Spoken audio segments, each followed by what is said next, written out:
Hi friends, Raj Tarun హీరోగా, కుషితా కుల్లపు హీరోయిన్గా, అభినయ్ కృష్ణ దర్శకత్వంలో వచ్చిన చిరంజీవి సినిమా ఈ మధ్య ఆహాలో రిలీజ్ అయింది. ఈ సినిమా ఎలా ఉందో చూద్దాం. హీరో ఒక అంబులెన్స్ డ్రైవర్. అతనికి అనుకోకుండా ఒక యాక్సిడెంట్ జరుగుతుంది.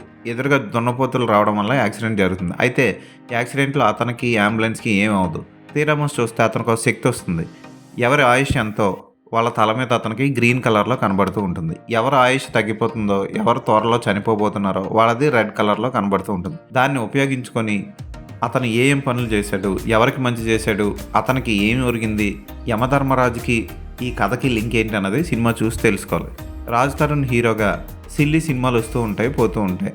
వాటిల్లో ఇది కూడా ఒకటి. సిల్లీగా స్టార్ట్ అవుతుంది, అంత ఇంట్రెస్టింగ్గా అనిపించదు సినిమా చూసే కొద్దీ. అతనుకున్న శక్తిని అతను ఉపయోగించుకున్న విధానం కూడా ఒక్కొక్కసారి ఓకే అనిపిస్తుంది, కానీ ఒక్కోసారి మరీ చిల్లరగా ఉందే అనిపిస్తుంది. సినిమా స్టార్టింగ్ కొంతవరకు క్యారెక్టర్లను పరిచయం చేసి మెయిన్ ప్లాట్లోకి వెళ్ళాక కొంచెం సీరియస్నెస్ ఉండాలి. అయితే దర్శకుడు సినిమా అయిపోతున్నప్పుడు కూడా సీరియస్గా తీసుకోలేదు. ఏదో సరదాగా సినిమా తీసేసాం అన్న ఫీలింగ్తో సినిమాని తీసినట్టు ఉంటుంది. ఉదాహరణకి హీరోయిన్తో మార్కెట్కి వెళ్ళడాలు ఇవన్నీ అనవసరం అనిపిస్తాయి క్లైమాక్స్కి వచ్చేసరికి. హీరో క్లైమాక్స్లో విలన్ రాజా రవీంద్ర దగ్గర చేసిన పని కూడా పరమ రొటీన్గా అనిపిస్తుంది. అలాగే ఒక వ్యక్తిని చంపేస్తానని ₹1,00,00,000 తీసుకొని చెడు పెడుతున్నట్లు కిటికీల దగ్గర చూస్తున్న వాటి కోసం బిల్డప్ ఇవ్వడం లాంటివి బోర్ కొట్టిస్తాయి. అంబులెన్స్ని ఫాస్ట్గా నడపడం లాంటివి, ఆ టేకింగ్ కూడా చూస్తే వెనక గ్రీన్ స్క్రీన్ వేసి ఇష్టం వచ్చినట్టు తీసినట్లు అనిపిస్తాయి. అంత గొప్పగా అనిపించదు. కొన్ని డైలాగ్స్ అయితే నవ్వు తెప్పిస్తాయి. ఉదాహరణకి బచ్చో బచ్చస్య ఈ టైప్ ఒక డైలాగ్ ఉంటుంది సినిమాలో. నేను ఎగ్జాక్ట్ డైలాగ్ చెప్పలేదు, కానీ ఆ టైప్ డైలాగ్ ఉంటుంది. అలాంటివి విన్నప్పుడు ఇంత దరిద్రంగా రాస్తున్నారేంటి సినిమాలో రైటింగ్ అనిపిస్తుంది. ఫోటోగ్రఫీ పర్వాలేదు, విజువల్ ఎఫెక్ట్స్ ఎక్కడ ఉంటే అక్కడ తెలిసిపోతూ ఉంటాయి. మళ్ళీ క్లైమాక్స్లో ఒక పెద్ద ట్విస్ట్. హీరో పుట్టినప్పుడు వచ్చిన వాడు ఓ స్వామి వస్తాడు. వాడు క్లైమాక్స్లో వచ్చి నీకు ఇంకా చాలా పనులు ఉన్నాయి పదాన్ని తీసుకెళ్తాడు. అక్కడతో సినిమా అయిపోతుంది. అసలు ఈ సినిమా చూడాలంటే చాలా ఓపిక ఉండాలి. యమధర్మరాజుకి సంబంధించిన గుళ్ళు, వాటి గురించి విశేషాలు చెప్తూ ఒక పెద్ద స్వామీజీ ఉపన్యాసాలు ఇస్తూ ఉంటాడు. హీరోని చూడగానే నువ్వా అంటాడు, కానీ తర్వాత నెక్స్ట్ సీన్లో హ్యాపీగా క్యాజువల్గా సిగరెట్ తాగుదాం పదబాబు అన్నట్టు ఇద్దరు నడుచుకుంటూ వెళ్తుంటారు. ఇలా సిల్లీగా సాగుతూ సినిమా ఎక్కడ సీరియస్నెస్ లేకుండా ప్రేక్షకులకు చిరాకు తెప్పిస్తుంది. బ్యాక్గ్రౌండ్ మ్యూజిక్ జస్ట్ ఓకే అంతే.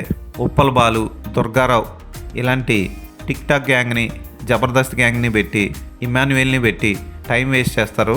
కామెడీ పండించడానికి ట్రై చేసి ఫెయిల్ అయ్యారు. ఇమ్మాన్యుయల్ ఉన్న ఒక సీన్లో ఓకే అనిపిస్తాడు అంతే. హీరోయిన్ కుషితా కుల్లపు చేసింది ఏమీ లేదు. Raja Ravindra villainism okay. ఇంకొక విలన్ ఉంటాడు, వాడు ఎందుకు వస్తాడో ఎందుకు పోతాడో కూడా తెలియదు. మన ఇద్దరిది ఒకటే బస్తీ కదా, నా మీద ఎవడో చెరుపు పెట్టకుండా చూడు అంటూ ఓవర్ బిల్డప్ ఇస్తూ ఉంటాడు హీరోకి. ఏ సినిమాలో లేక టైంపాస్ ఏదైనా చేయాలంటే ఈ సినిమాను ఒకసారి ట్రై చేయండి. రాజ్ తరుణ్ కోసం. రాజ్ తరుణ్ కూడా నటనలో ఏమాత్రం ఎదగలేదు, ప్లస్ కొంచెం ఏజ్డ్గా కనిపిస్తాడు. ఫేస్లో గ్లామర్ కూడా తగ్గిపోయింది. ఇక దర్శకుడి గురించి చెప్పాల్సిన అవసరం లేదు. అనవసరంగా సాగతీత, ఎక్కడ ఏ సీన్ పెట్టాలో కూడా తెలియక పిచ్చి స్క్రీన్ ప్లేతో పిచ్చిగా తీశాడు ఈ సినిమాని. ఈ సినిమాకి నేను ఇచ్చే రేటింగ్ 2/5.